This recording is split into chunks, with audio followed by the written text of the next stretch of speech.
Приветствовать вас на третьем форуме социальных инноваций регионов. Напоминаю, что следующая встреча пройдет на русском языке. Если в зале присутствуют иностранные гости, то вы можете воспользоваться устройствами синхронного перевода, которые мы подготовили для вас на входе в зал «Москва». А прямо здесь, сейчас, в зале «Москва» мы поговорим о счастье со знаменитым психологом и психотерапевтом Андреем Курпатовым. Внимание на экран! Андрей Курпатов, президент Высшей школы методологии, научный руководитель лаборатории нейронаук и поведения человека Сбербанка. Каждый из нас настойчиво ищет счастье. Но что это такое? Идеальные условия существования? Любовь, деньги, самореализация? Андрей Курпатов рассмотрит этот вопрос с позиции нейрофизиологии. Причина нашего поведения оказывается вовсе не подвластна нашему пониманию. Нам лишь кажется, что мы можем объяснить, почему мы выбрали ту или иную профессию или встречаемся с тем или иным человеком. Современная нейрофизиология говорит нам об обратном. Сегодня на третьем форуме социальных инноваций регионов Андрей Курпатов с лекцией «Все, что нужно знать о счастье. Переосмысление психологии». Президент Высшей школы методологии, научный руководитель лаборатории нейронаук и поведения человека Сбербанка Андрей Курпатов. Ваши аплодисменты! Добрый день, Андрей Владимирович. Как вы добрались до нашего зала «Москва»? Успели ли посетить какие-то выставки? Добрался благополучно, я только с работы, поэтому, видимо, на следующую работу. Поэтому еще ничего не успел посмотреть, но дальше у нас еще круглый стол будет, я буду участвовать, и я думаю, что будет время приглядеться. Кстати, о следующей дискуссии, в которой вы будете участвовать. У вас будут прекрасные оппоненты или партнеры. Обри де Грей, Дэн Бютнер, который уже выступал ранее здесь, на этой сцене. Знакомы ли вы с ними или только предстоит познакомиться? Я лично пока не знаком, знаю, чем они занимаются. В целом, я думаю, что мы будем друг друга дополнять, потому что они больше говорят про здоровье как здоровье и про долголетие как долголетие. Я больше говорю о психологических факторах, которые, с одной стороны, определяют наш психологический внутренний возраст, что сейчас очень важно. И второе – это, конечно, наши заболевания в области психиатрии. Я все-таки уточню, я не психолог, я психиатр. Потому что это действительно серьезная проблема. Продолжительность жизни людей увеличивается.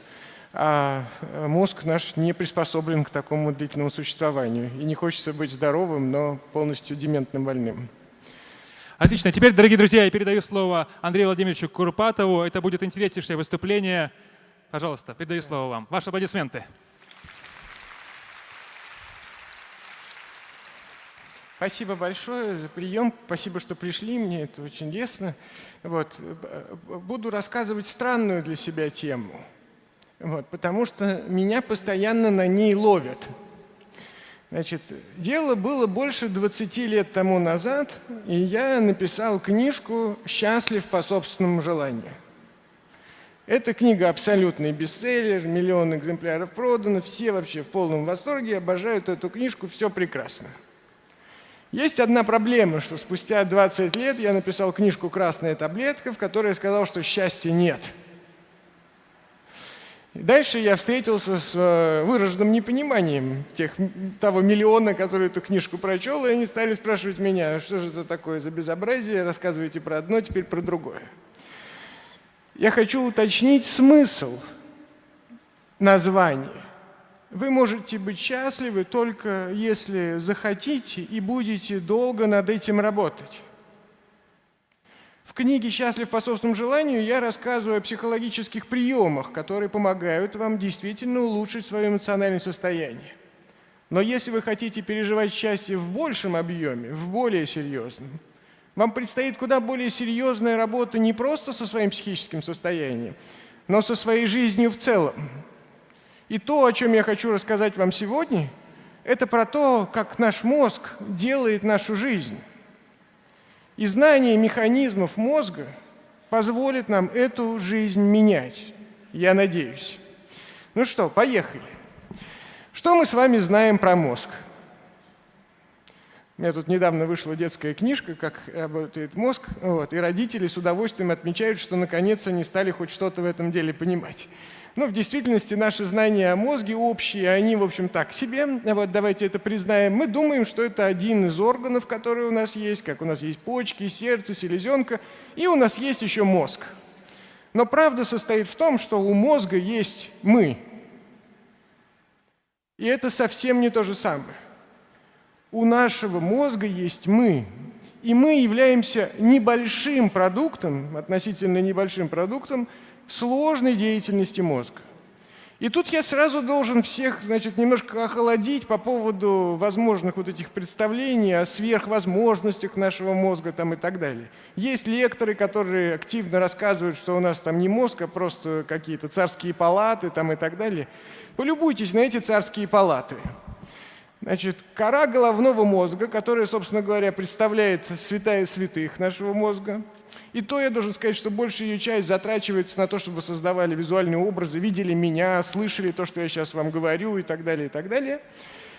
Толщина этого дела 2 миллиметра, 2 где-то 3. Площадь примерно равна салфетке, которую вы используете в ресторане, которую кладете себе на коленки. А количество нейронов, которые отвечают за всю эту огромную деятельность, всего 18-20 миллиардов. Вообще их всего в мозге в нашем, сколько, знаете, нет? 87 миллиардов, а в коре, вот в этом замечательном, самом важном органе, всего 20. Вопрос, где большая часть нейронов спряталась? Чтобы понимать, что такое мозг, нужно понять, что большая часть нейронов спряталась в мозжечке. Это такой очень древний, примитивный орган, который отвечает, чтобы вас не трусило. Чтобы, вот как если у вас начался Паркинсон, вот вас начнет, вот там пошли проблемы, так сказать, с этими нейронами. То есть, чтобы просто вы нормально передвигались в пространстве и держали вот эту координацию свою, на это нужно расчетные мощности, равные половине всех нервных клеток, которые есть в вашем организме. Всего лишь. Теперь представьте, что у нас осталось на кору, и что эта кора в принципе может сделать. Вот первое, что мы должны понять, это великое ограничение, с которым мы имеем дело. Мозг не фантастическая вещь. Сложная, потому что мы глупые. Поэтому очень сложная. Но вообще совершенно не фантастическая. В этом мозге все время ищут сознание. Я вам должен сказать, что это просто сакральная тайна, найти сознание, понять, где оно в мозге локализуется. И тоже у нас все время впечатление, что это что-то такое сверхмощное, такое невероятное, просто где-то должно быть, если не в коре, то просто над корой головного мозга. Но еще Пенфилд, этот выдающийся нейрохирург, благодаря которому мы, в общем, открыли путь к нашему мозгу, предположил, что наше сознание и его переключатель находятся в стволе мозга. Теперь эти данные подтверждены. В 2016 году вышло это знаменитое исследование, которое показало, что центр сознания, который определяет то, что вы вообще сознаете, что происходит, находится в настолько глубоких структурах мозга, что есть у самых примитивных животных. И когда вы думаете, что ваше сознание – это что-то предельно невероятное, запомните вот эти цифры. Все мы считаем, что мы можем быть многозадачны. По крайней мере, те, кто водит автомобили, могут одновременно говорить по телефону.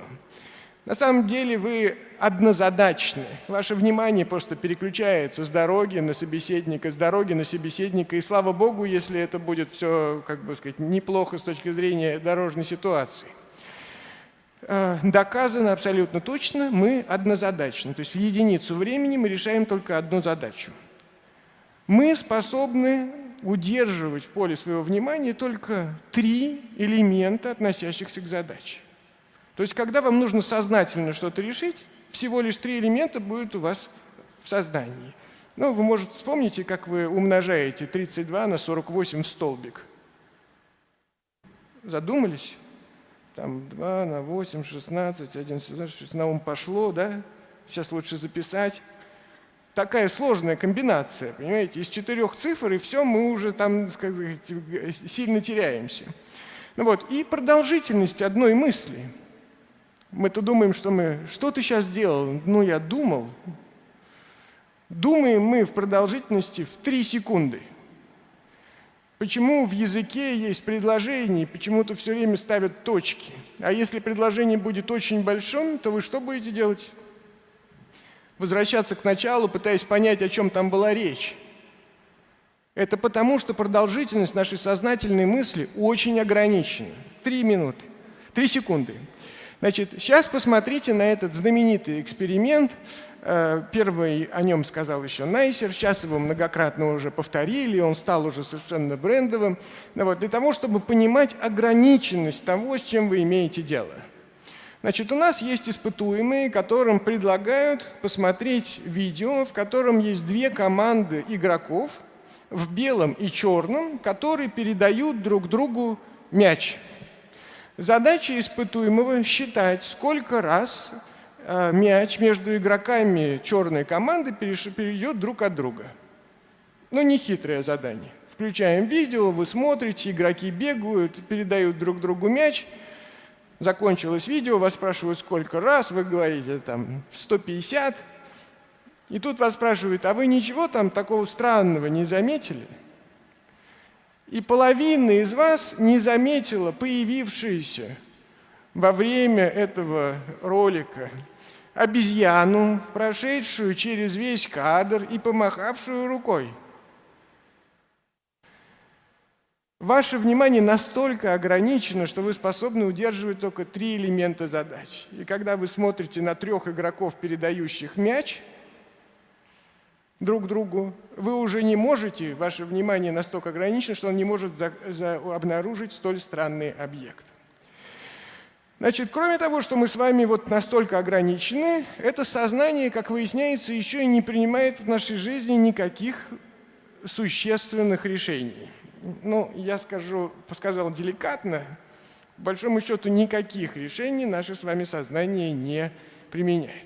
Впервые этим вопросом задались, в общем, достаточно давно, а в 70-х, примерно тогда же, когда Найсер стал изучать внимание, Бенджамин Либет провел свой знаменитый эксперимент. Я надеюсь, что вы как-то про него слышали, но я коротко скажу. Задача этого эксперимента была очень простая. Значит, испытуемый должен был принять решение, у него, правда, все испытуемые были женщины, испытуемая должна была принять решение, когда она нажмет на кнопку. А Найсер замечал с помощью электроэнцефалограммы, когда у нее активизировался мозг для того, чтобы принять решение о нажатии на кнопку. И выяснилось, что мозг активизируется за полминуты за полсекунды до того, как женщина осознавала желание нажать на кнопку. То есть он знал о том, что она захочет, до того, как она захочет. Это показалось очень странным, но современные исследования показывают, что это значительно более серьезная штука. Значит, это исследование Института Макса Планка в Лейпциге, где точно так же, но уже с помощью функциональной томографии, это значительно более тонкий метод диагностики, было выявлено, что за 8 секунд, вот этот график вы можете увидеть, за 8 секунд до того, как человек сознательно примет решение, мы можем сказать, что он это решение примет. Сознательно. Но до этого это решение примет его мозг. То есть все, что происходит в вашей жизни, есть результат на самом деле большого количества бессознательных процессов, о чем в свое время очень подробно и ясно рассказал Алексей Алексеевич Ухтомский, сформулировав свою знаменитую теорию принципа доминанты. Что в нашем голове есть огромное количество нервных центров, которые постоянно находятся друг с другом в разговоре, в дискуссии, и один из них время от времени побеждает. И вот какой из нервных центров победит, будете вы там, например, сейчас стоять или встанете и уйдете, зависит от того, какая внутренняя игра разыгрывается. И сознательно вы в этом не участвуете. Вы просто узнаете, что вы решили остаться или вы решили уйти. Это приводит к очень драматическим последствиям. Вот давайте сейчас чуть-чуть зафиксируемся. У нас с вами что?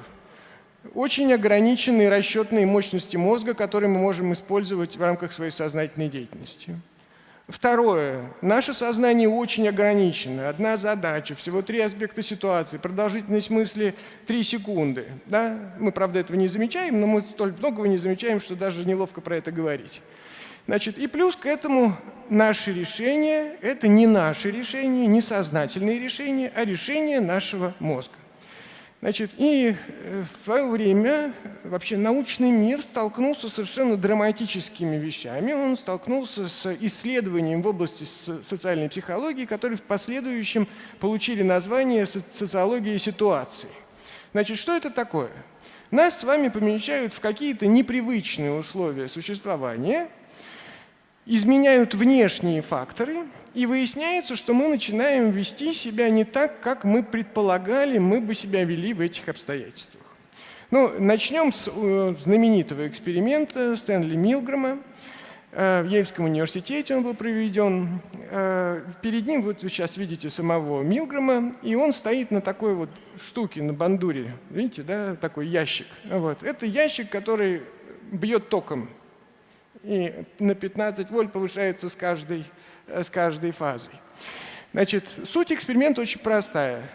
Приходит ученик, садится за пульт, и дальше учитель будет бить его током за то, что тот ошибается.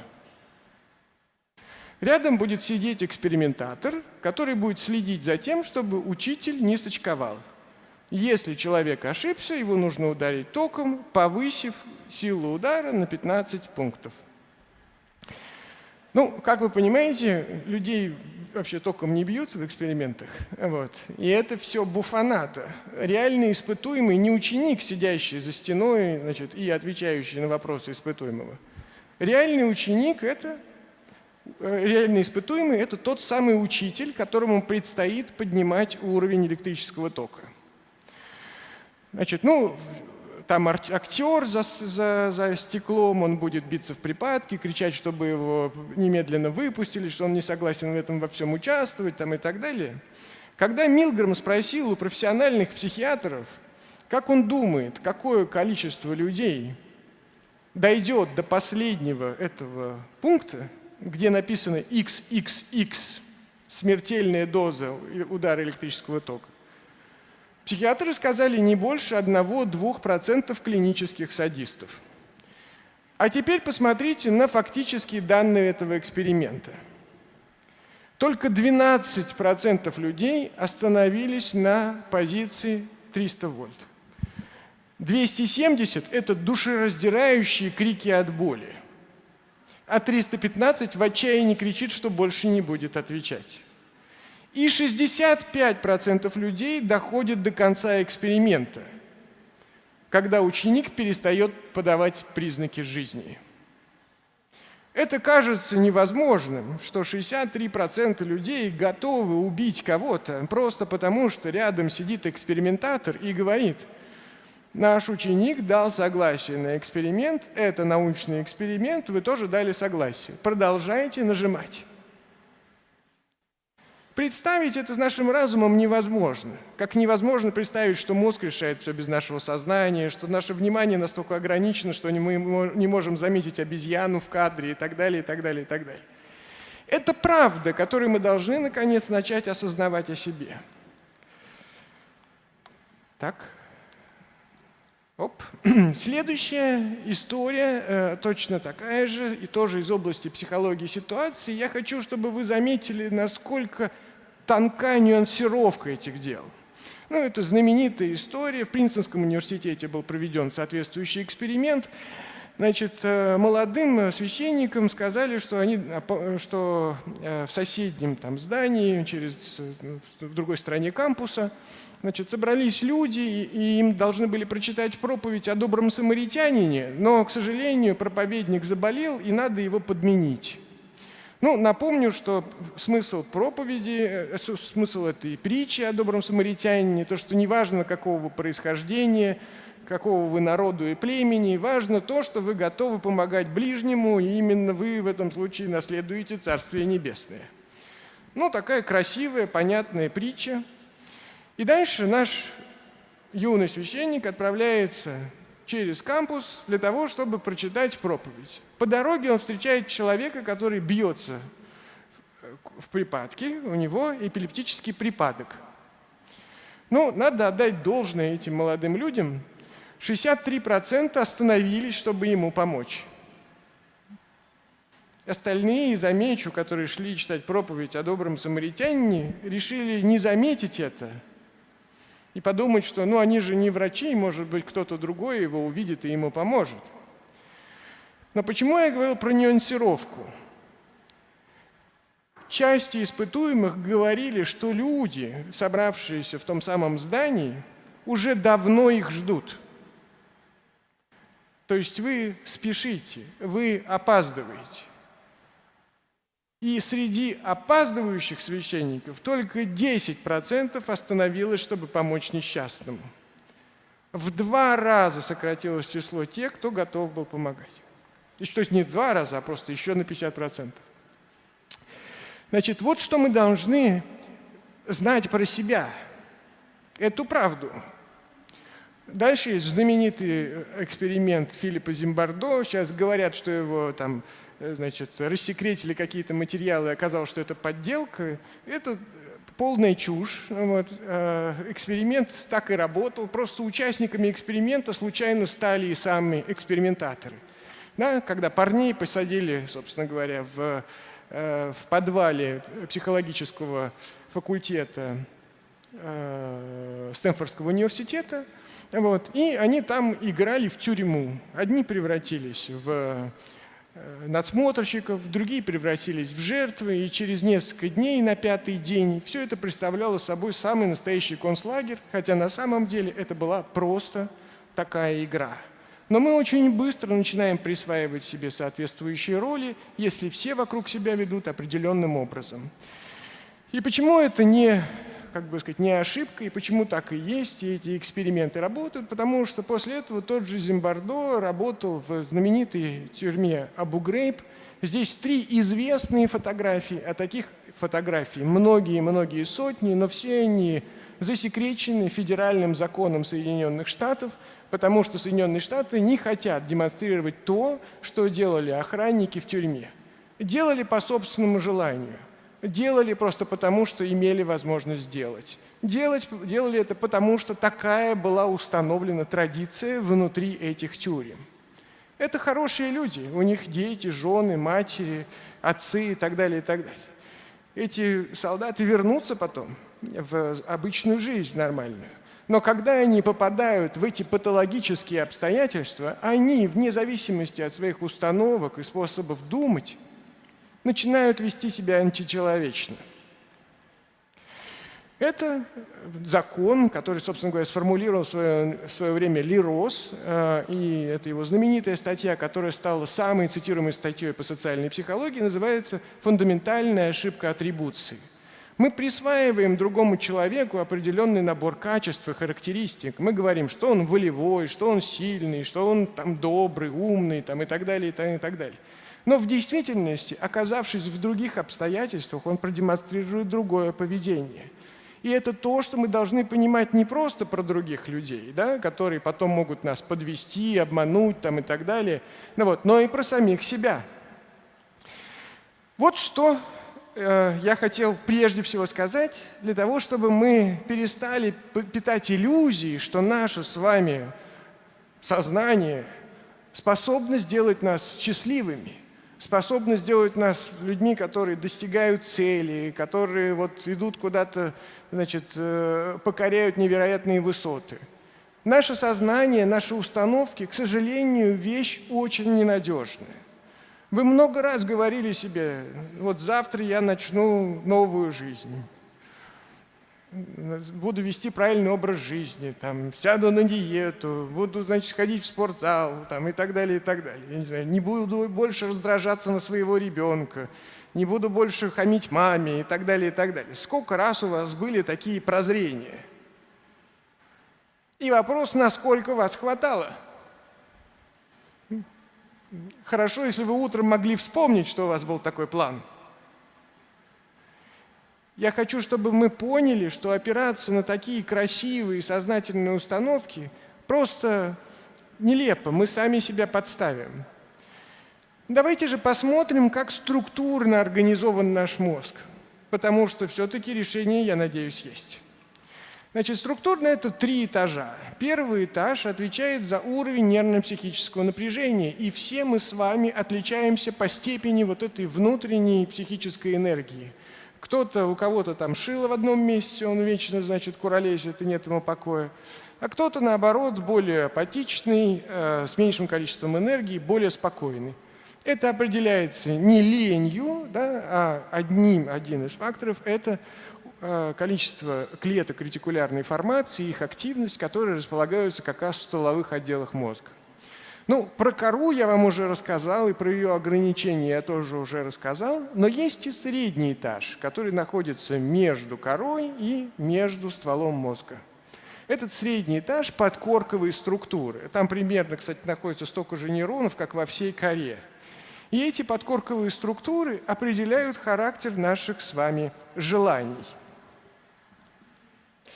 Значит, какими же желаниями мы с вами обладаем? И желания нам даны эволюционно. Значит, первое желание совершенно понятное – это самосохранение. Любая особь должна беспокоиться, чтобы ее не съели, чтобы она не умерла с голоду и так далее, и так далее, и так далее. Значит, мы представим собой индивида. Но кроме того, что мы индивиды, мы еще и члены социальной группы. Ну, животные делятся, как известно, на стайных, там, групповых и на одиночных. Мы с вами относимся к групповым животным, и мы с вами не выживем в одиночку. И для того, чтобы выжить в природе, у нас должен быть инстинкт, заставляющий нас поддерживать социальные отношения с другими особями нашего вида. Если бы у вас не было этого желания, вы бы не стали терпеть других людей рядом. Но вы почему-то их терпите, и даже почему-то в них нуждаетесь. И говорите: «Боже, Боже, какое одиночество, я страдаю, где же родная душа?» Вас говорит в этот момент иерархический инстинкт, ваш социальный инстинкт, который точно так же в вас заложен. И третье, для того, чтобы вид выжил, он должен продолжаться. Поэтому третьей базовой потребностью каждого из нас является половой инстинкт. В общем, очень небогатое на самом деле реальное основание того, что мы делаем в этой жизни. Вот я вам показываю, кстати, эти подкорковые структуры, в которых, собственно говоря, и скрываются эти наши желания. Но перейдем, собственно, к нашим инстинктам. Что такое инстинкт самосохранения? Инстинкт самосохранения – это противонаправленные вещи. С одной стороны, мы боимся, да, мы прячемся, мы защищаемся, да, а с другой стороны, мы проявляем любопытство. Если вы не будете любопытны, то вы тоже погибнете. Вы должны смотреть, что происходит вокруг. И поэтому, когда мы говорим про инстинкт самосохранения, не надо думать, что речь идет только о страхе, о защите и так далее. Инстинкт самосохранения – это в той же степени, в столь же выраженной степени любопытство. И люди, у которых по тем или иным причинам что-то не так с ядрами подкорковых структур, которые отвечают как раз за инстинкт самосохранения, у этих людей выше любопытство. Они не боятся лезть на гору какую-то высокую, понимаете, усеянную трупами, которые там не хоронят. Да? Им дико любопытно, долезут они вверх горы или нет.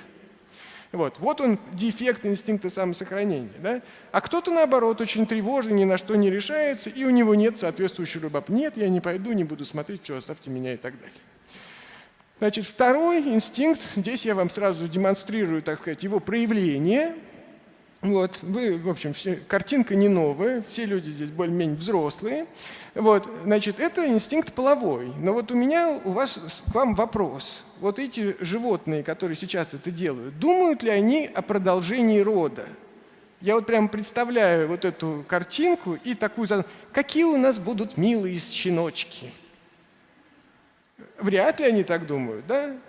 Потому что на самом деле, совершая вся наша сексуальная жизнь, она совершенно никак не связана изначально с идеей продолжения рода. Это просто инстинктивное поведение, без осознания цели, зачем это делается.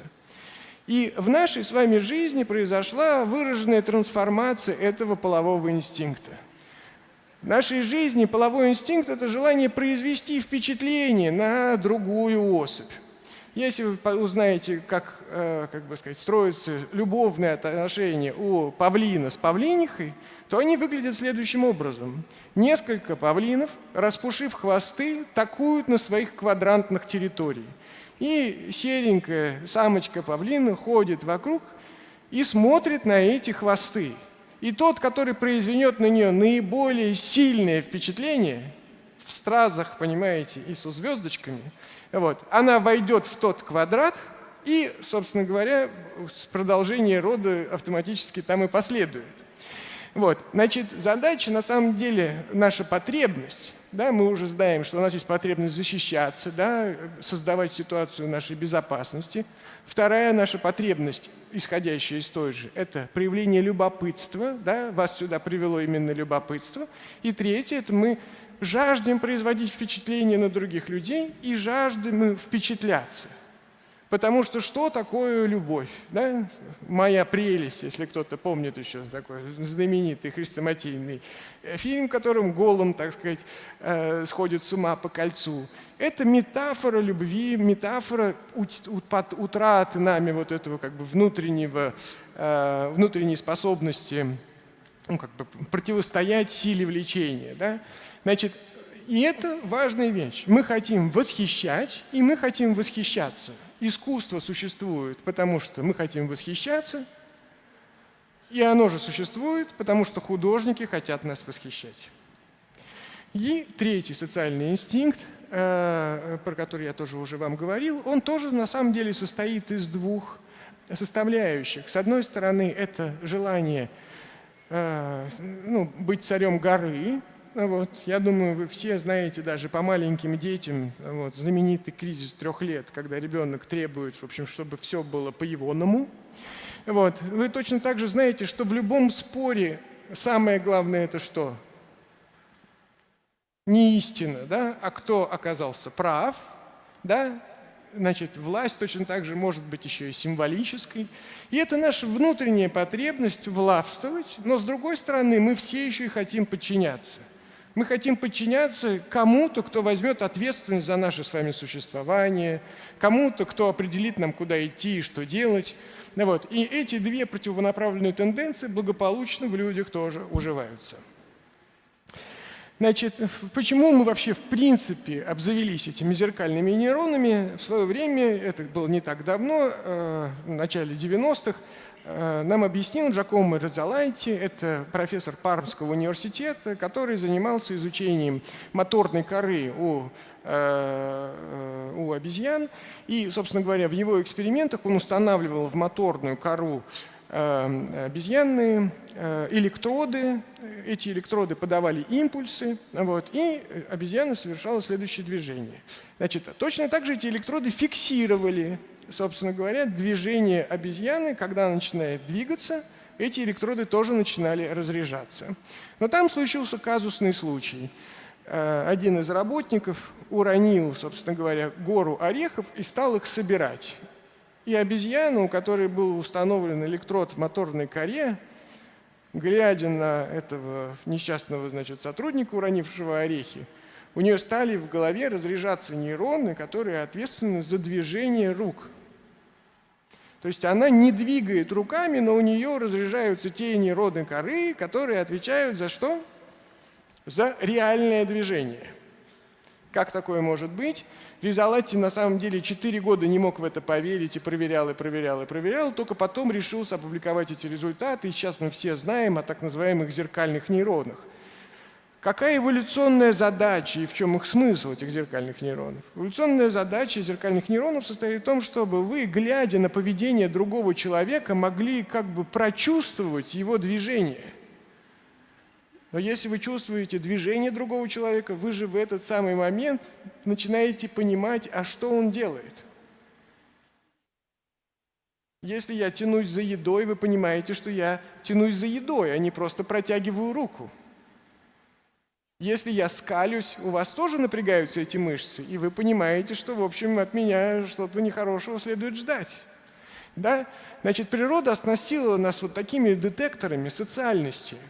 Мы социальные не потому, что у нас какой-то Святой Дух на нас спустился и объяснил «возлюби ближнего своего». Нет, а просто у нас есть соответствующие нейроны, которые обеспечивают эту деятельность. И в нашей голове живут другие люди, кого мы реконструировали в рамках своей социальной жизни. В вашей голове живет порядка 150 людей. Робин Данбар определил, что вот наш мозг настолько большой именно потому, что нам нужно серверное пространство, чтобы в нашей голове жило порядка 150 людей. Это то количество, которое естественным образом способно существовать в племени. Значит, у обезьян, у которых меньше мозг, они создают меньшие группы. У обезьян, которые больше, а мы с вами создаем самые большие, как известно, социальные группы, максимальное количество всего 150 человек. Вот на этой картинке изображены вот эти знаменитые слои Данбара. Вот 15 человек – это ваш ближний круг. Ну, вообще 5, и дальше следующие 15 – это люди, с которыми вы более-менее регулярно общаетесь. 50 – это про кого вы знаете, 150 – про кого вы время от времени вспоминаете, а вот 500 человек, которых вы в жизни точно встречали, это вы знаете, помните, где вы с ними познакомились. А еще 1500 вы помните, как их зовут или как они выглядят в лицо. То есть в эти 1500 входят, условно, всех артисты, которые вы знаете, всех ученых, которые вы знаете, и так далее, и так далее, и так далее. Значит, и это место ограничено, и если у вас поменялся жизненный круг, то люди из вашей головы уезжают. Вспомните, у вас было время у кого-то в школе, у кого-то в студенческие годы, у кого-то на первой работе. Был коллектив, в котором, собственно говоря, вы с каждым душа в душу, все про них знали, постоянно про них думали, вместе проводили время, ценили их внимание, думали про то, как с ними построить отношения и так далее, и так далее. Сейчас, вполне возможно, встретившись с ними, вы долго будете вспоминать, кто это, откуда и вообще здесь ли мы познакомились, где мне сейчас кажется. Да? Потому что наш мозг не способен удерживать, он очень ограничен. И перемещаясь из одного своей сферы жизни в другую сферу жизни, вы выселяете из своей головы образы других людей, с которыми вы обычно постоянно разговариваете. Их количество ограничено. Вот что мы с вами сейчас узнали. Мы прошли вторую часть. Мы выяснили, что у нас есть с вами фактические потребности. Наша фактическая потребность состоит в безопасности, в любопытстве, в желании производить впечатление, желании восхищаться, в желании властвовать, в желании подчиняться. Вот это наш арсенал, из которых мы, собственно говоря, плетем свою жизнь. Да? И вот теперь представьте, что мифы о счастье, о которых вам так часто рассказывают, реализуются. Вам же рассказывают про счастье в рекламе. Он говорит, вот это все и будет счастье. Или там в детских сказках. С тех пор они жили долго и счастливо и умерли в один день. Видимо, от отравления. Да. У нас вот это есть ощущение, что где-то это счастье нас дико ожидает, и мы, в общем, должны к нему обязательно стремиться. Но давайте представим себе, что окей. Почему мы несчастливы? Потому что наши потребности не удовлетворены. Теперь представим, что все наши потребности удовлетворены, и мы счастливы. Такой эксперимент, правда, конечно, не на людях, это было бы сложно, хотя очень интересно, был поставлен на крысах, вошел в историю как эксперимент про мышиный рай.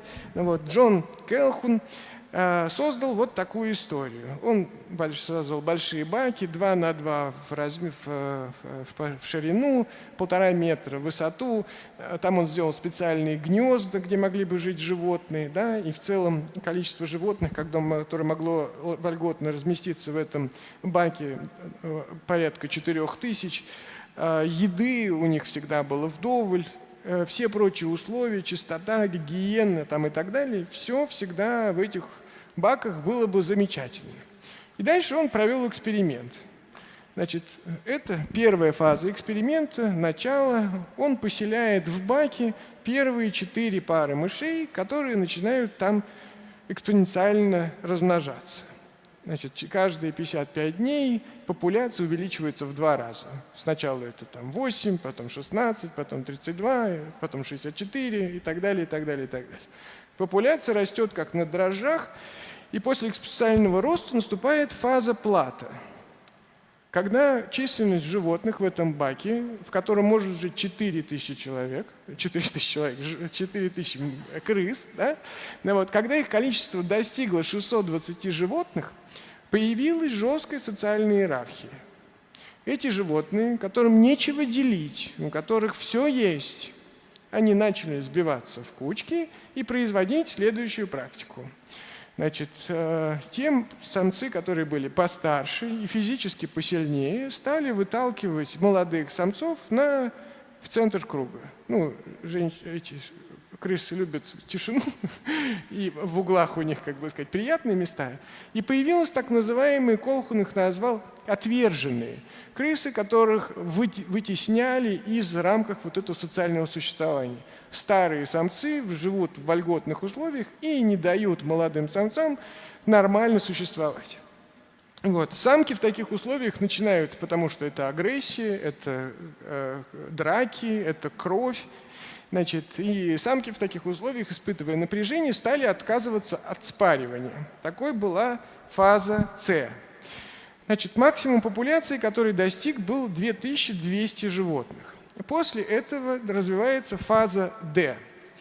Значит, средняя продолжительность жизни на этот момент в вольере 776 дней. То есть это на 200 дней больше, чем верхняя граница репродуктивного периода. Этим крысам действительно там неплохо жилось. Но возникла проблема, потому что из-за уровня стресса возникло 2 своеобразные группы животных. Самки стали залезать в верхние гнезда, и если они все-таки были оплодотворены, они съедали потомство. Те же животные, которые оказались в центре круга, вытесненные из структуры этого общего социального взаимодействия, значит, Колхун назвал их красивыми, потому что они отказались полностью от какой-либо деятельности и занимались постоянным вычесыванием собственной шерстки, вот, такой по крайней метросексуальной жизнью. Значит, вот это все действие продолжалось 1780 дней, когда в баке умерла последняя мышь или крыса от старости. То есть вы представляете, мы сажаем туда 8 животных, которые начинают экспоненциально размножаться. У них все есть для нормальной жизни, но в какой-то момент они сходят с ума. Они начинают друг друга зачем-то колбасить, от этого нарастает уровень стресса, от этого самки не хотят размножаться, от этого другие самцы не хотят вступать в конкурентную борьбу. И от старости в этом баке, где есть вода, питье там, и так далее, и так далее, и так далее, умирают крысы, которых мы не можем вывести из собственных, понимаете, дворов, черт знает, что их такое сложное занятие, а тут они сами все издыхают. Ну, на самом деле у этого есть объяснение, это связано с внутривидовой агрессией там, и так далее, и так далее. Суть этого эксперимента не в том, что мы похожи на крыс.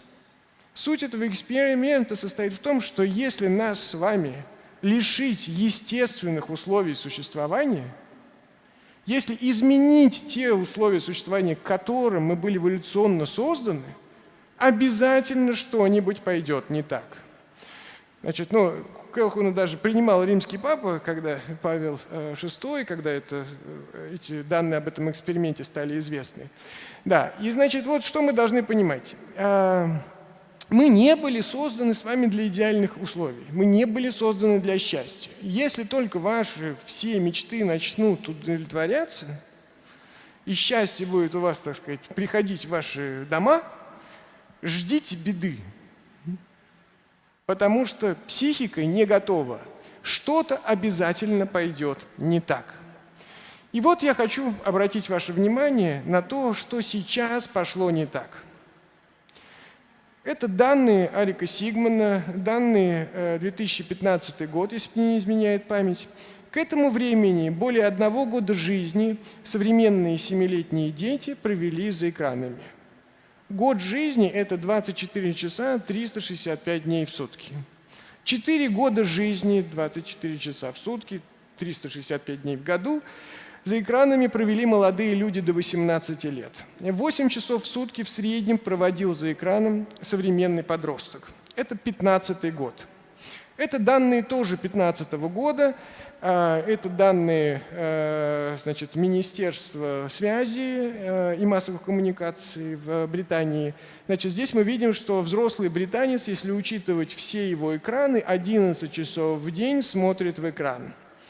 Если подростку от 16 до 24 лет, 14 часов в день при использовании нескольких экранов. Значит, мы с вами оказались в очень странной конструкции. Мы оказались в конструкции постоянного информационного потребления. Это данные уже не британские, это данные российские. Приглядитесь, лаборатория Касперского. 40% детей в возрасте до 10 лет практически постоянно находятся в сети. То есть половина, по сути дела, детей воспитывается гаджетом. 68% подростков в возрасте от 14 до 18 лет практически постоянно находятся в сети. Я хочу вам напомнить про важную нашу потребность. Наша важная потребность состоит в социальности. Нам нужны другие люди. Через это мы строим свой внутренний мир. Они въезжают в нашу голову, выезжают в нашу голову. Мы стайные животные. Но кто въезжает и выезжает в вашу голову, когда вы не отключаетесь от экрана? Это виртуальные образы, это не настоящие люди. Они не могут точно так же использовать ресурсы вашего мозга. В результате возникает то, что сейчас начали называть уже, и этим летом, вот предыдущим летом 2018 года было объявлено, что это станет уже диагнозом, понятие цифровой зависимости. Всемирная организация здравоохранения объявила, что она внесет это в международную классификацию болезней 11-го пересмотра. Значит, отмечается, что порядка 15-35% населения Земли уже страдает цифровой зависимостью. И что такое цифровая зависимость? Это не просто то, что вы не можете выпустить из рук телефон. Это значит, что порядка 10-20% нейронных связей коры головного мозга, вот той хилой, слабой, которую я вам показывал в начале, у вас уменьшилось. Это приводит к тому, что мозг не используется. Нам только кажется, что когда мы пользуемся гаджетами, смотрим какие-то там социальные сети, смотрим новости, смотрим какой-то видеоконтент, что мы от этого умнеем. Факт говорит об обратном. Из-за того, что мы занимаемся цифровым потреблением, в этот момент не используются те зоны мозга, которые отвечают за мышление. Потому что потреблять информацию и думать – это два разных процесса. И в результате клетки коры не задействованы. А если они не задействованы друг с другом, связи между ними ослабляются, клетки сами могут погибать. То есть хорошая жизнь. Если сейчас спросить молодого человека, что ему надо для счастья, он скажет, что? Чтобы тепло, что-то перекусить и Wi-Fi. Собственно говоря, на этом то, что телефон к нему прилагается, это не уточняется. Да? Это факт уже, как бы сказать, ощущение, что они даже начали рождаться с ними. Вот. Все вроде бы хорошо. И нам так нравится. Мы утром, когда просыпаемся, что вы первое делаете? Инстаграм и Фейсбук подсказывают мне из зала. Ну вот. Значит, конечно, все сразу начинают проверять телефоны. А когда вы перестаете проверять телефоны? Когда ложитесь спать и кладете его на тумбочку. Ваша жизнь проходит от встречи с телефоном до прощания с телефоном. Выключается сознание, то самое пенфилдовское, понимаете, вы уходите к Морфею, и вы возвращаетесь, чтобы снова оказаться с телефоном. И это новые условия существования. И всякое нарушение вот прежних условий существования, естественных, нормальных, приводит к тому, что что-то начинает идти не так. И люди фактически начинают глупеть, потому что их сервера, которые должны находиться в работе, наш этот мозг, у которого есть мы, работает все хуже и хуже. потому что количество связей между клетками уменьшается. Уже лечат. Я не иронизирую. Это лекарственный препарат. Симулятор айфона. Потому что вы же постоянно его тыркаете. Как возникает пауза, что вы делаете? И давай тыркать. Вот сделали симулятор. Но это европейцы, это австрияк сделал такую штуку. А вот китайцы, например, они выступили по-другому. С 2008 года в Китайской Республике Народной действуют лагеря, в которые вывозят цифрозависимых. Ну, они начинают с компьютерных игроков, значит, и они там в трудовых лагерях находятся. Принудительное лечение от цифровой зависимости. Значит, ну, вроде бы часто говорят, что, ну, как бы сказать, зато столько возможностей там и так далее. Я сам не против ни интернета, ни социальных сетей и так далее. Действительно, возможностей масса. Многие из вас пришли сегодня, потому что прочли в Инстаграме, что я здесь буду выступать. Вот. Поэтому само по себе в этом нет никакой проблемы. Проблема состоит в том, что после того, как у вас формируется такая информационная зависимость, вам постоянно нужно потреблять новую и новую информацию, вы оказываетесь в замкнутом круге. Потребление информации приводит к тому, что у вас нарастает когнитивная нагрузка. Это термин, который определяет вот как бы вашу способность решать задачи. То есть если вы постоянно что-то читаете, куда-то смотрите, даже если, в общем, ну, вам просто нужно распознавать эти образы и ничего больше, и никакой конструктивной деятельности из этого не будет, вы все равно устаете. И из-за того, что вы устаете, вам все сложнее решать сложные задачи. Плюс мозг – это очень затратная история. Значит, 2% массы тела потребляют 20% психической энергии. Поэтому есть строгий нейрофизиологический закон. Если ты выбираешь между двумя задачами когнитивными, между простой и сложной, ты выбираешь какую? Простую. И дальше происходит драматическая ситуация, при которой идет постоянная эскалация примитивного контента. За наше внимание, которое является сейчас ценным ресурсом, идет война. Рекламные агентства, любые рекламодатели, вообще любые СМИ, любые как бы сказать, общественные и политические силы, все хотят завладеть нашим вниманием. Это вполне разумно. Но для того, чтобы завладеть им, их контент должен быть проще, чем у соседа. И дальше они начинают конкурировать, кто сделает контент примитивнее, кто сделает его проще. И понятно, что у Бузовой контент очень хороший, профессиональный. Работали очень талантливые люди, потому что сделать простой контент настолько, который способен как бы парализовать миллионы подписчиков, это надо, так сказать, иметь талант. И мы дальше оказываемся в замкнутом круге. Мы не можем отпустить от себя телефон, но внутри телефона мы не будем выбирать умные какие-то научные статьи, там, я не знаю, писать какие-то мощные тексты. Нет, контент будет все примитивнее и примитивнее. Вот здесь я вам показываю, это знаменитая такая, я много рассказываю об этом в своих книгах, как бы работа мозга. Да? Мы работаем в определенных режимах, и в зависимости от того, что вы делаете, у вас включаются разные режимы работы. Вот если вы посмотрите, внизу это мозг один и тот же, который работает в 3 разных режимах. Значит, вот наверху этот мозг думает.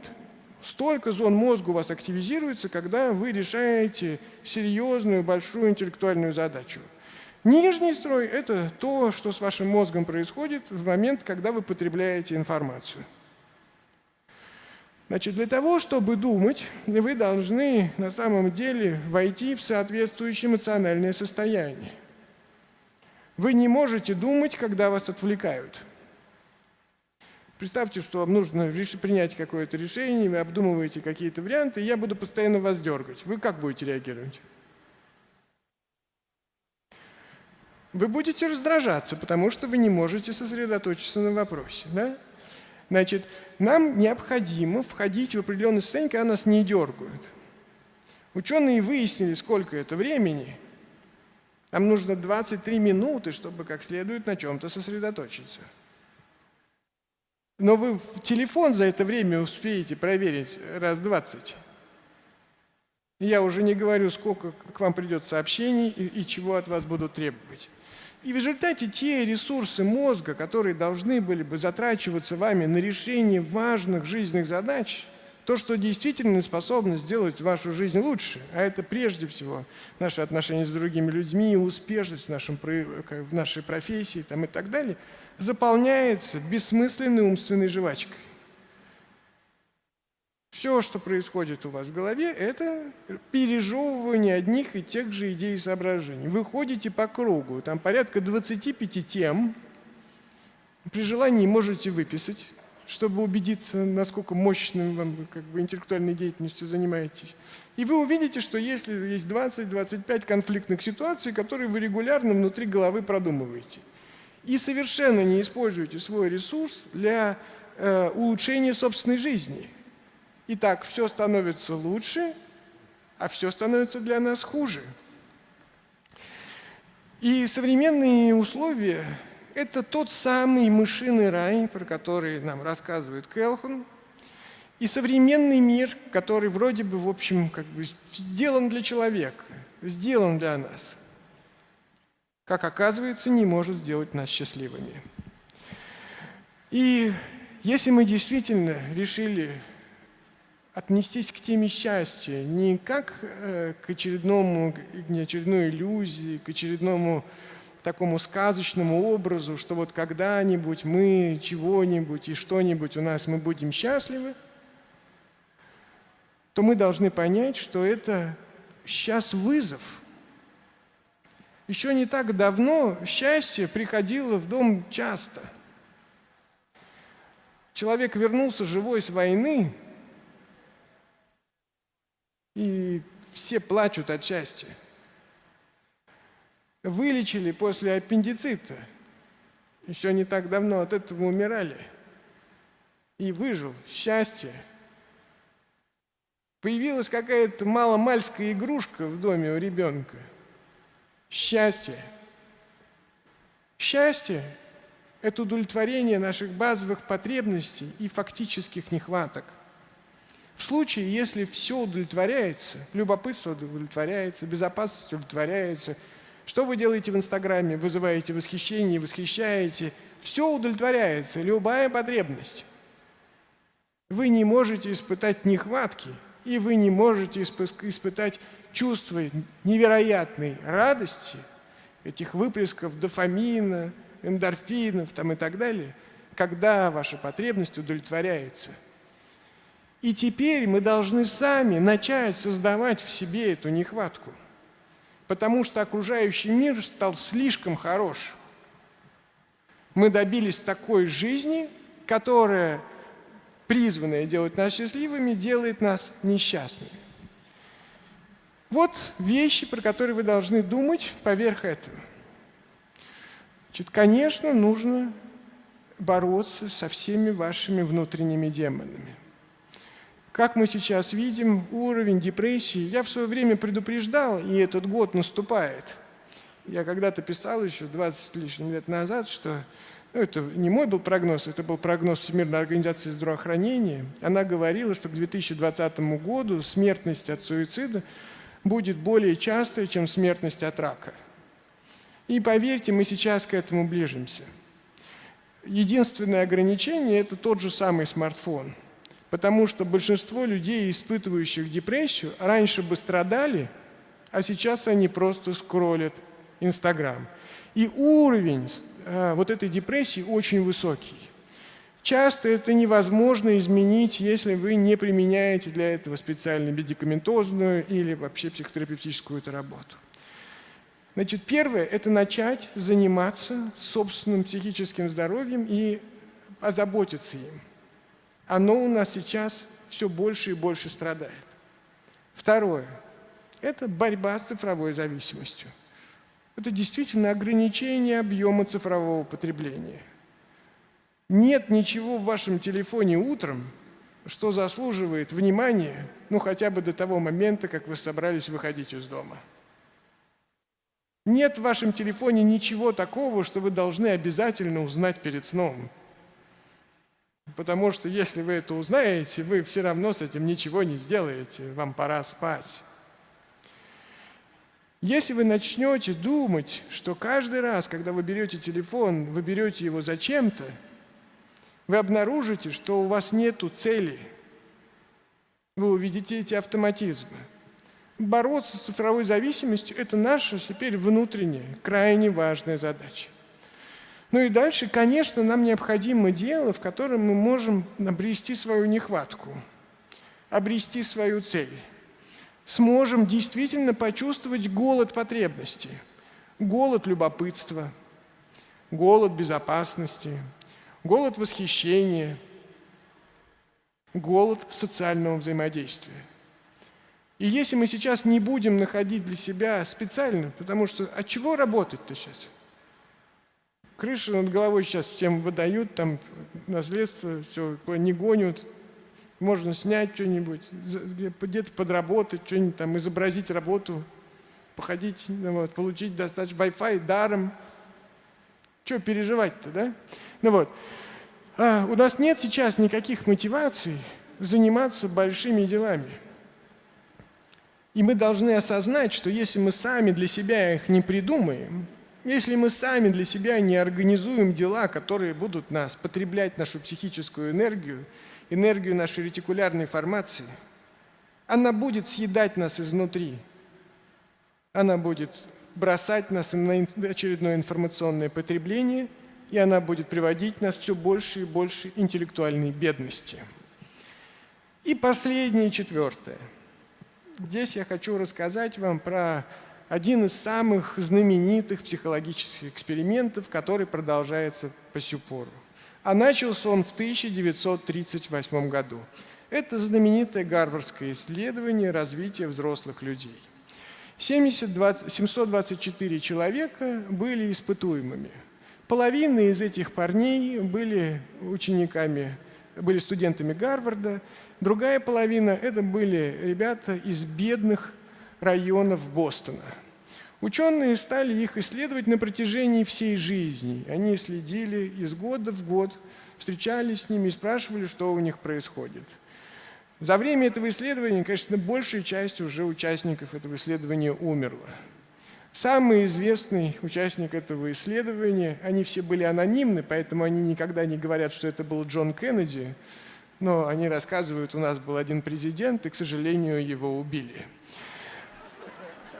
Да, значит, это знаменитое исследование, и за это время все эти люди проживали обычную жизнь. Кто-то становился президентом, кто-то лишался дома, кто-то разводился, кто-то женился, кто-то заболевал раком, у кого-то умирали дети там, и так далее, и так далее, и так далее.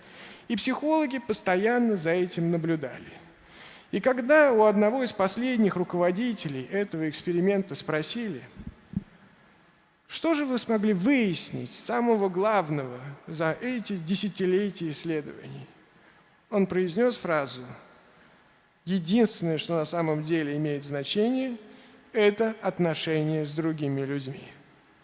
Это, конечно, очень забавно, что нам потребовалось десятилетия для того, чтобы изучать человеческую жизнь с помощью десятков психологов, которые сменяли друг друга каждый год на этом посту, чтобы выяснить эту простую, но очень важную истину. Если вы кому-то нужны, и вам кто-то нужен, вы никогда не зададитесь вопросом о смысле собственной жизни. Он просто не придет вам в голову, если вы кому-то нужны, если вам кто-то нужен. Но как только вы никому не нужны, как только вам никто не устраивает и никто не нужен, вы начинаете почему-то думать о смысле жизни. Потому что смысл жизни в других людях. И это самое главное, что мы должны понять про себя, про свой мозг и про свою жизнь. Спасибо за эту встречу.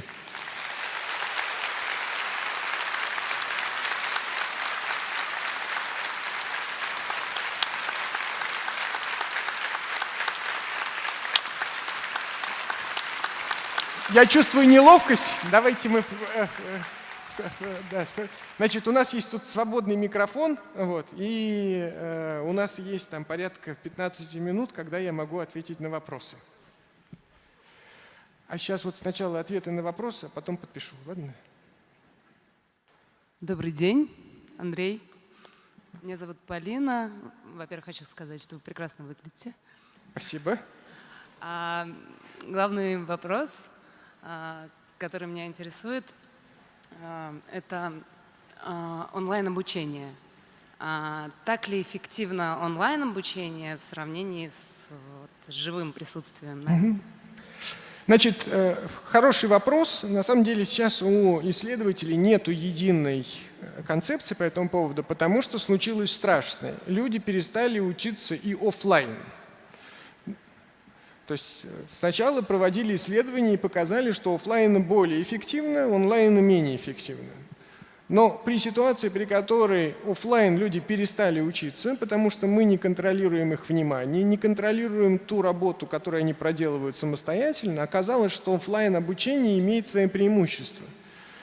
Значит, но умное онлайн-обучение, когда камера, встроенная в экран, следит за тем, что вы действительно смотрите лекцию, которую вам показывают. Сейчас в Китае стали использовать специальную нейрогарнитуру, сажают на голову такую, для того, чтобы контролировать, что вы следите за образовательным процессом, а не улетели куда-то в космические дали. Значит, сейчас онлайн-обучение становится все более и более такой продуманной технологией, которая действительно помогает нам справляться с нашим желанием куда-то ускользнуть от образовательного процесса. Но если вы спросите лично меня, я считаю, что чрезвычайно важно, чтобы у вас было социальное общение, социальное взаимодействие. К счастью, в онлайн-обучении и это сейчас достигается. И третья вещь – это учителя. Очень важно, чтобы в нашей жизни возникли люди в профессии, которыми мы восхищаемся. Потому что так устроила нас природа, что мы учимся у тех людей, кто вызывает у нас восхищение. Если человек не вызывает у нас восхищение, сколь бы он ни был умным, сколь бы он ни был профессиональным, наш мозг это не усвоит. Да? И поэтому так важно учителя. Плюс онлайн-обучение состоит в том, что сейчас все больше и больше появляется программ, которые ведут действительно невероятно потрясающие профессора. Это вообще на самом деле талант и редкость, да, родиться прекрасным преподавателем. Да, к сожалению, отсутствует обратная связь, потому что курсы таких профессоров смотрят тысячи, десятки тысяч студентов. И, конечно, он не может поговорить со всеми. Но если этот эффект формируется, вот этого ощущения уважения к преподавателю, это улучшает образовательный процесс. Поэтому я вообще против, но боюсь, что скоро будет, иначе нельзя. Спасибо. Здравствуйте, Андрей Владимирович. Меня зовут Александр. Хотел бы сказать вам большое спасибо за все ваши лекции на Ютубе, за книжки. Спасибо. У меня такой вопрос. Вы очень много говорите про вред чрезмерного информационного потребления. И многие люди, даже понимая все то, к чему это ведет, все равно никак себя не ограничивают. То есть в одной лекции вы сказали, что этот навык либо сформирован в детстве, либо нет. Во взрослом возрасте его очень тяжело выработать. И людям сколько не рассказываешь, что к чему это ведет, но все равно очень тяжело им дается ограничивать свое информационное потребление. Да. И я работаю с детьми, и все равно хотят люди или нет, это в любом случае влияет на их социальное взаимодействие, все чрезмерно. И вижу, и очень сильно бросается в глаза, как сильно дети сейчас не могут не сконцентрировать свое внимание. Очень тяжело до них донести какую-то мысль, очень примитивное стало общение у них. Очень тяжело с ними как-то наладить связь и выработать контакт. Хотел бы насчет этого, что должно произойти, чтобы люди поняли действительную опасность всего этого и я боюсь, что мы должны пережить. Мы вообще понимаем опасность, когда что-то грохнет. Пока не грохнет, мы не перекрестимся. Поэтому боюсь, что нам предстоит ждать каких-то неприятных последствий, когда там условных Брейвиков или там и прочих каких-то странных персонажей, устраивающих черт знает что, будет становиться все больше и больше, и общество наконец задумается над вопросом, как такое может быть. Значит, поэтому я не думаю, что можно простым разговором людей переубедить. Вот. Я со своей стороны стараюсь, но как бы не стреляйте в пианиста, он делает все, что в его силах. Да? Вот. Боюсь, что кроме катастрофы нас здесь, к сожалению, ничего не остановит. Значит, второй вопрос. Здесь надо всегда разделять. Да? Значит, если вы стали цифрозависимыми во взрослом возрасте, не все потеряно. Можно избавить, мозг вернется в нормальное состояние, откатится, и вы будете нормально функционировать. Проблема действительно с детьми. Да, у меня сейчас вышла книга «Счастливый ребенок», где я специально посвятил этому отдельные главы. Почему проблема с детьми? Потому что мы с вами рождаемся с заготовкой к мозгу. Мы с мозгом не рождаемся. Наш мозг в 10 раз меньше, чем мозг ребенка, в 10 раз меньше, чем мозг взрослого человека. А нервных клеток в детском мозге больше, чем во взрослом. Как такое может быть? В меньшем объеме большее количество клеток. Потому что на протяжении взросления весь этот дополнительный объем – это нервные связи, которые между этими клетками возникают. То самое белое вещество мозга, эти связи между клетками. И поэтому так важно, чтобы детский мозг формировался в естественных условиях, в тех, для которых его эволюция придумала. Это социальная коммуникация, это физическая вокруг реальность, это чтобы я ударялся головой о стол и понимал, что там надо где-то приседать, а надо еще где-то что-то делать. Вот. Да, поэтому очень важно, чтобы в этом периоде у ребенка было минимальное количество цифрового потребления. Да, если его просто будет больше, то, к сожалению, дети не сформируют те вот сети нейронные, которые отвечают за соответствующий функционал. И мы действительно уже сейчас видим эпидемию СДВГ, ну вот, или как ее называют уже современные западные психиатры, они говорят, что это digital dementia, цифровое слабоумие, которое является как бы патологическим развитием мозга, не получившим нужного внешнего раздражения в процессе своего формирования, которое было подменено гаджетами и цифровым потреблением. Вот, поэтому взрослые люди теоретически могут одуматься. Вот. Детей, одумавшиеся взрослые, не будут подвергать этому издевательству и будут их защищать. Кстати, если вы посмотрите, в свое время в Guardian года 3 назад, я, по-моему, это описывал в книге «Четвертая мировая война», было большое журналистское расследование, где журналист проехал по всяким крупным таким деятелям Силиконовой долины, которые в свое время сделали какие-то там, придумали просто фантастические вещи. Там лайки, там, скроллинг, там и прочее, прочее. Все великие достижения. И он узнавал у них, как они регулируют цифровое потребление детей. И я должен сказать, что то, как они это делают, является прекрасным пособием для всех родителей. Что они, например, не разрешают вносить гаджет в детскую. Действительно, а зачем он там? Нельзя вносить в столовую, в кухню, в санузел. Сейчас половина на санузле только, так сказать, этим и занимается. Ну, вот. А у них, в этих семьях, людей, которые, собственно говоря, создавали этот продукт, понимая, что они воздействовали на самые тонкие наши струны. Да? Почему сообщение, которое вы получаете о том, что уведомление о сообщении горит красненьким? Потому что, когда красненькое горит на синеньком или зелененьком, у вас возникает естественная поисковая активность. И там все продумано, чтобы вы обязательно продолжали пользоваться этим контентом и не отпускали его. И создатели начинают защищать своих детей. Но Guardian уже рассказала, давайте, может быть, тоже теперь будем так делать. Может, мы тоже начнем своих детей защищать. Поэтому в целом одуматься можно. Но зависимость – это вещь очень лукавая.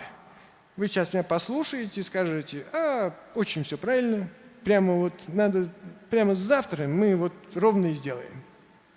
Но помните, что я вам говорил про ваше завтра, что мы сделаем и как мозг принимает решение. Все, к сожалению, не так просто. И от нас потребуется тут, так сказать, подвиг. Вот у меня, смотрите, кто.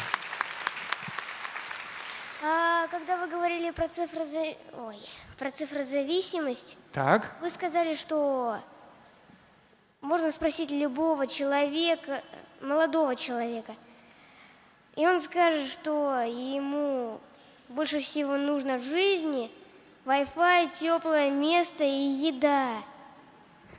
так. Он задал вопрос или я просто прослушал? Да, задал вопрос. Хорошо, еще раз тогда. Дядя старенький, плохо соображает. Вы сказали, что если спросить любого молодого человека, то он скажет, что Да, ему нужно тепло, Wi-Fi, так, еда. и еда. А вопрос в чем? Тебя спросить? А тебе что еще нужно? Он держит мою книжку, имейте в виду. Это у меня подсадной, так сказать.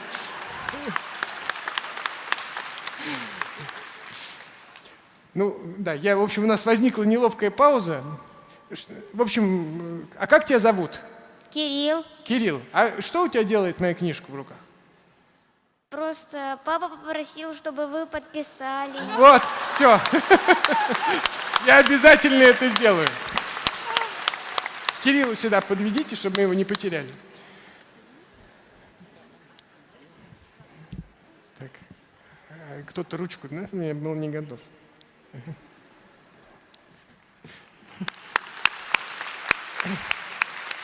А как папу зовут? Алексей. А маму? Виолетта. Вот так. Алексею, Виолетте и Кириллу. Будьте счастливы. Большое спасибо.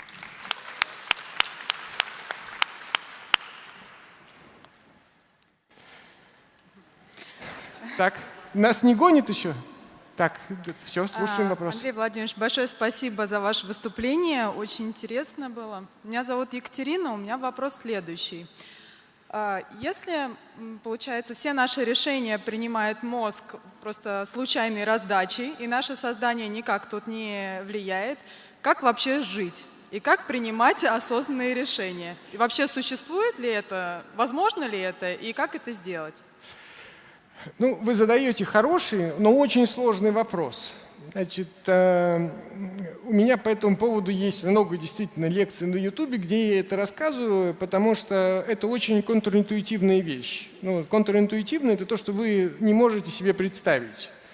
Но на самом деле кучу вещей мы не можем себе представить. Да? Мы не можем себе представить квантово-волновой дуализм, например, да? И там еще кучу всяких разных других. Как из там, нескольких нуклеотидов способна быть произведена жизнь. Если кто-то может представить это себе, я просто завороженно на него готов посмотреть. Я не понимаю, как из нескольких нуклеотидов можно, собственно, создавать такие сложные системы. В этом смысле с нашим сознанием та же самая петрушка. Мы все время ощущаем себя собственниками своего сознания и не видим той работы, которая идет под ним. Хотя на самом деле можно научиться ее ощущать и даже можно научиться это контролировать, о чем я пишу в книге «Чертоги разума».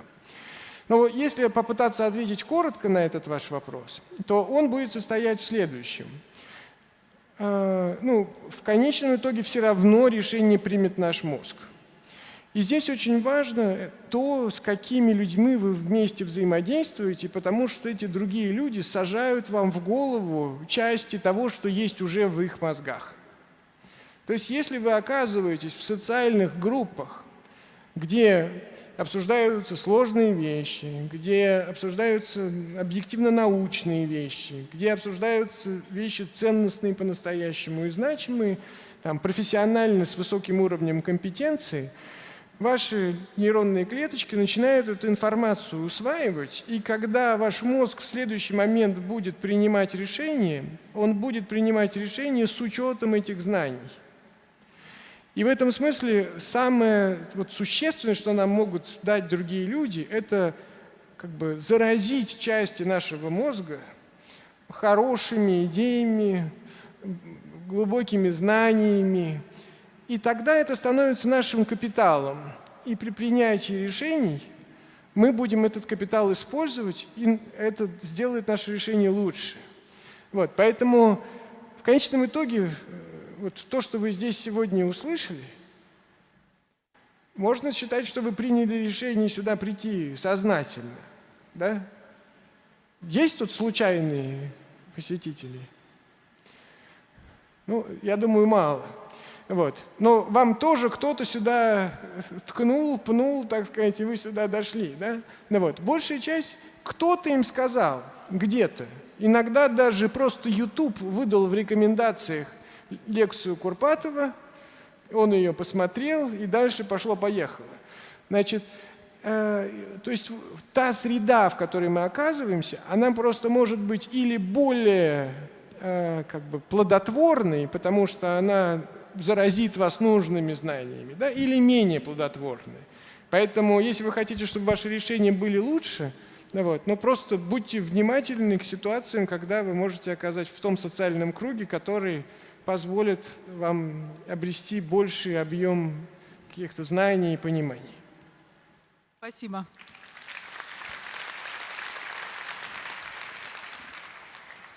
Здравствуйте. Меня зовут Татьяна, и, откровенно говоря, я сейчас очень много усилий прилагаю для того, чтобы выйти из депрессии.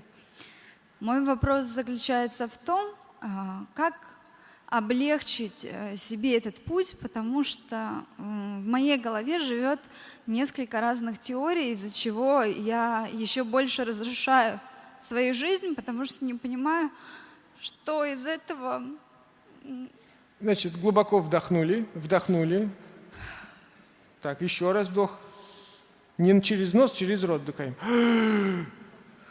Все. Значит, что мы будем реветь? Значит, реветь мы не будем. Значит, понятно, что мы здесь не занимаемся психотерапией. И вообще это сейчас не основная часть моей работы. Но задача состоит в том, чтобы найти специалиста, психотерапевта, который имеет соответствующее клиническое образование и который, если вы действительно находитесь, я сейчас не могу вам поставить диагноза, да, я, честно говоря, плохо вас вижу даже отсюда, но если вы действительно находитесь в состоянии, которое требует лечения, то применение соответствующих медикаментозных препаратов – это показанная вещь. Современные антидепрессанты безопасны, у них нет побочных эффектов, и зачастую это необходимое лечение. И вы можете сколько угодно пытаться себя вытаскивать за волосы из трясины депрессии.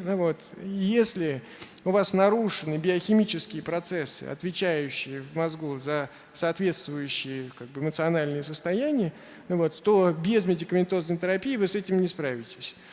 Поэтому моя вам рекомендация – найти специалиста клинического, врача-психотерапевта, который сможет вам соответствующую терапию назначить. Я хотела бы задать вопрос все-таки. В моей голове живет две теории, что депрессия появилась от свободного времени, и я начала глубоко копаться в себе. А вторая теория, то есть, и как выйти из нее, это значит просто... вы можете делать сколько угодно теорий, просто есть туча ученых, которые провели сотни, тысячи экспериментов. Ваши теории не имеют значения.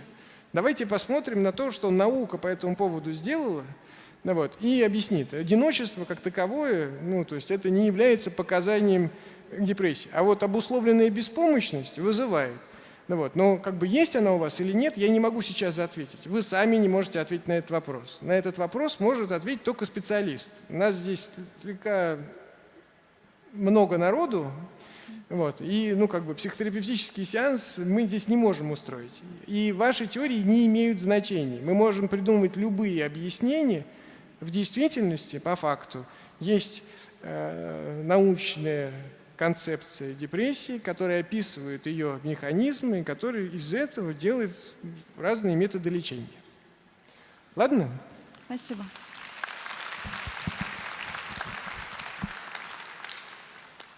Андрей, огромное спасибо. Для меня вот этот эксперимент с крысами стал открытием. На самом деле, я к вопросам демографии близок с точки зрения теории, практики, решений, но об этом эксперименте не знал, и он очень хорошо, как мне кажется, описывает ситуацию вот с демографией. Да? У нас же сейчас зыбенько. Частью только, к сожалению. Да. Ага. Мысль еще одна появилась страшная, поделюсь, и интересно мнение аудитории. Тот форум замечательный, на котором, друзья, мы все находимся, второй день, формирует это такое безопасное, очень комфортное будущее. Вам не кажется? Система и мы с вами участвуем в том, чтобы создать те условия, в которых все будет падать вниз. Нет? Может, я как-то не так интерпретирую ситуацию, но в этом форуме... ситуация идет странным путем. Власть это стимулирует. Вот мне интересно ваше мнение. То есть система это заболела... совершенно нормально, то, что мы с точки зрения технологий, с точки зрения тех общественных процессов, на которые мы влияем, они призваны, конечно, улучшать состояние людей. То есть я же не за то, чтобы началась война. Да, я не за то, чтобы, я не знаю, как у меня есть любимый пример, давайте отрежем человеку ногу и дальше посмотрим, что с ним станет. Да? Я не к тому, что мы должны все сейчас ухудшить для того, чтобы как-то начать радоваться. Я просто говорю о том, что это два разных процесса. Первый – это то, что мы делаем со своей жизнью в рамках тех технологических, социальных решений, которые мы принимаем. И второе – это то, что мы знаем про самих себя и что мы с этим можем делать. Крысам ничем не поможешь. Они не могут осознать экзистенциальную драму, в которой они оказались.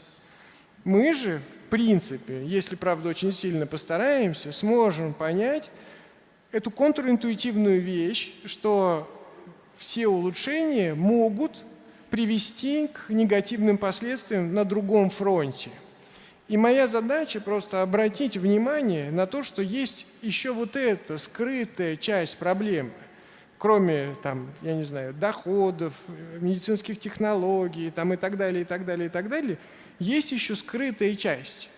И я пытаюсь сказать, что мы идем на айсберг, но если мы сообразим, так мы, может быть, как-то подвинем его, развернем, как-то по-другому станем к этому относиться. Мне кажется, что ресурсы человеческие у нас нормальные. Понимаете, тут надо понимать, мы продолжаем рождать детей, и у этих детей заготовка к мозгу. Создайте нормальные условия, и вы получите нормальные мозги. Вы получите население Земли с нормальными мозгами. То есть нету катастрофы. Катастрофа, если мы в какой-то момент перестанем понимать, что это надо сделать. То есть сейчас мы еще не до конца поняли, что эта проблема есть. Через фазу мы, может быть, не сообразим, что пора ее решать. Но я надеюсь, что мы как-то там все-таки между струй пройдем. Технологии цифровизации, которые активно идут в школу, они же как раз и разрушают тот самый мозг у детей. Получается так. Или это слишком у меня есть отдельная мысль по поводу представления о том, как идет цифровизация. С одной стороны, наличие серьезной цифровой платформы, которая способна поддержать образовательный процесс, это очень важная вещь. И я понимаю, что мы в этом направлении должны двигаться, потому что мы находимся в другой исторической, информационные, научные и прочее. То есть, если я раньше мог прийти в библиотеку и найти нужную книжку, ее заказать и получить, то сейчас, пока я дойду до библиотеки, появится такое количество новых книжек, статей и так далее, что я рискую проиграть в этом скоростном, так сказать, в этом соревновании по времени. Поэтому наличие цифровых ресурсов необходимо. Другое дело, что сейчас цифровые ресурсы становятся средством убивания времени. Вы с помощью телефонов убиваете время. Кстати, забавно, субъективное ощущение времени, то есть вы, например, провели в социальных сетях час, у вас субъективное ощущение, что вы провели полчаса. То есть даже на уровне восприятия времени это дело меняется. Ну вот. И сейчас мы используем как убийство времени. Если мы это начнем использовать как технологию, которая позволяет нам, помогает этому мозгу, а не убивает его, что тоже, я думаю, возможно. Но если мы просто начинаем про это думать. Если это сейчас способ аддикции, зависимости, алкоголь, наркотики, гаджет. Ну вот если это в этом ряду, то, конечно, это катастрофа. Окей, спасибо. В качестве пожелания, надеюсь, на следующем форуме вам дадут слово не во второй день в конце, а в первый, в пленарке, где министры, вице-премьеры и так далее. Передадим им. Так, к сожалению, последний вопрос. Мне тут показывают 3 минуты осталось. Я прошу прощения, там много просто людей стоит, мне неловко. Андрей, добрый день. Большое спасибо. Я ваш коллега, меня зовут Сергей Дворкович, я тоже психотерапевт. Но это одна из ипостасей моих. И я хочу поблагодарить за то дело, которое вы делаете, потому что это больше, чем мировоззрение психотерапевта. Вот, и это вещание широкоформатное, это следующий шаг эволюции. Спасибо. И я глубоко затрону темами, которые здесь звучат. И чтобы раскрыть их, мне придется как-то чуть-чуть поделиться своими точками зрения. Дальше я попрошу какой-то фидбэк от вас на них, вот если можно так. Итак, первое, меня беспокоит, не то, что меня немножко напрягает, когда термин «счастье» используют очень широко, но не раскрывают, что под ним. Вот форум счастья, здесь очень много говорят о счастье. Это как такая история, когда каждый потом представляет что-то свое. Для меня счастье – это сложно определяемое понятие, но в целом это состояние, которое возникает у человека, это вследствие динамического баланса, то есть это баланс в первую очередь, между удовлетворениями своих потребностей от выживания, практически это баланс между выживанием и самореализацией на эволюционном пути. Вот эта вторая часть очень важна, на эволюционном пути, что многие называют процессом развития еще. Давайте мы вот на этом ограничимся, потому что если вы дальше будете соображения, то мы точно... Нет, все соображений не будет. Вот я бы хотел, чтобы вы как-то соотнеслись все-таки с счастьем, о чем мы говорим, о чем вы говорите в этот момент, когда говорите о счастье. Я, честно говоря, вообще не использую этого понятия, но когда хотят, чтобы психотерапевт прочитал лекцию, как вы думаете, о чем его просят прочитать лекцию? Его просят прочитать лекцию про счастье. На самом деле я, конечно, в своей лекции рассказывал про мозг. И я считаю, что если мы говорим про правильное использование мозга и с точки зрения психотерапии, то есть формирование у себя положительных эмоций, умение справляться с теми психологическими сложностями, которыми мы сталкиваемся, это уже счастье. И второе, я затронул, так сказать, философский аспект этого дела, потому что раньше мы могли рассчитывать, что кто-то, среда, внешние обстоятельства и так далее, они будут строить системы, в которых, возможно, у людей строится жизнь, все создается и так далее, и так далее. Сейчас из-за того, что мир утратил свой стержень, и мы перешли из этой вертикальной конструкции в такую ризоматическую, горизонтальную, возникают анклавы, в которых люди ищут сами себя и не имеют никакого сопровождения, я не знаю, указания и так далее. И мне кажется, что вот этот уровень выросшей нашей с вами личной ответственности за собственное счастье, то, что раньше за наше счастье отвечал Бог, царь, я не знаю, правительство, общество, коммунистическая партия и так далее, и так далее, и так далее. Не хочешь, не можешь, не хочешь, заставим, не можешь, вот это и так далее. Раньше была такая история, и не только в России, во всем мире, были представления о том, как общество воздействует на человека, чтобы он, в общем, состоялся. Сейчас этого нету, и мы должны осознать, что мы с этой свободой принятия решений обрели ответственность за свой собственный мозг, который, если вы им не занимаетесь, начинает аддиктировать, начинает дистрофизироваться и так далее, и так далее. Поэтому, если меня коротко спросите, мы таким образом финализируем нашу встречу, то счастье – это если вы умеете управлять своим эмоциональным состоянием и способны чувствовать себя счастливым, вне зависимости, чувствовать себя в хорошем расположении духа вне зависимости от внешних факторов, которые влияют, потому что вы сформировали у себя соответствующие привычки, динамические стереотипы, доминанты и так далее. И второе – это когда вы нашли самих себя, в жизни у вас есть дело, которым вы занимаетесь, с людьми, которыми вы хотите этим делом заниматься. Вот если эти два вещи сделаны, то мне кажется, что наша жизнь будет такой, которую кто-нибудь, вполне возможно, когда Wittgenstein умирал, у него последняя фраза была, это мой любимый философ, его последняя была фраза, а у него была дикая тяжелая жизнь, и вообще черт знает, что у меня не происходило. Он попросил, чтобы врач передал его друзьям, передайте им, что я прожил счастливую жизнь. Я хочу, чтобы вы себе могли все это сказать. Спасибо. Спасибо, Андрей.